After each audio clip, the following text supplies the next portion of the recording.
Black board पे question दिया हुआ है कि 6 raise to the power 2n+1 divided by 36 equals to 6 raise to the power 3।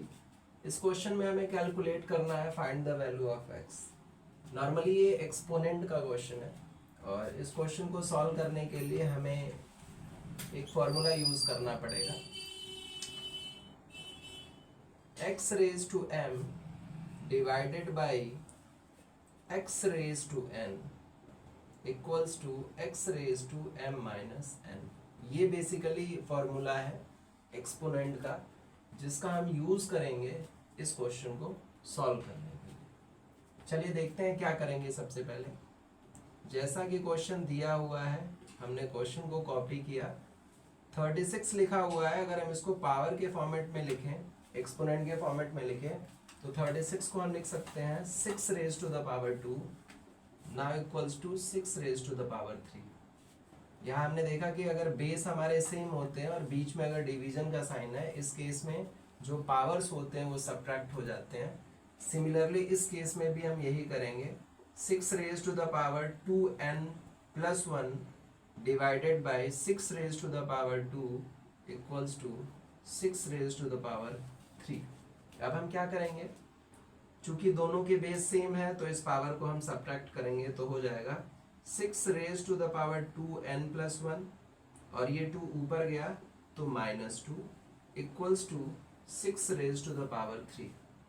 Solve कर लेते हैं एक्सपोनेंट को।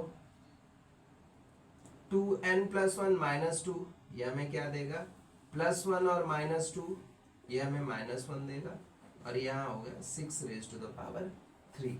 हमें ये भी पता है कि अगर बेस हमारे सेम होते हैं तो पावर्स भी अपने आप में इक्वल हो जाते हैं।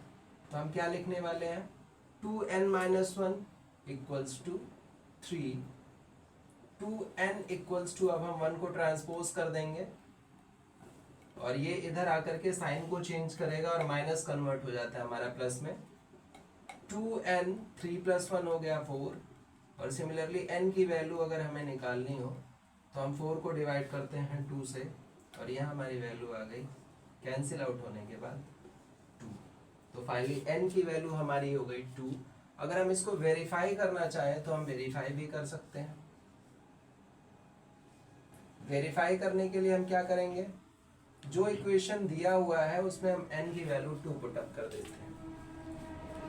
चलिए देखते हैं। 6 2n+1 divided by 36 equals to 6 raise to the power 3। अब हम यहाँ रख देंगे n इक्वल्स टू 2, तो 2 × 2 + 1 divided by 6 raise to 2 equals to 6 raise to 3। Solve करने पर 2 × 2 4 हो गया और +1 किया तो हमें मिल गया 5 divided by 6 raise to 2 equals to 6 raise to 3। हमें पता है कि x raise to m divided by x raise to n, इस केस में अगर बेस हमारे सेम है तो हमारे पावर्स क्या हो जाते हैं, सब्ट्रैक्ट हो जाते हैं और फाइनली ये हो जाएगा m-1। और यही सेम चीज़ हम यहाँ पे भी अप्लाई करने वाले हैं।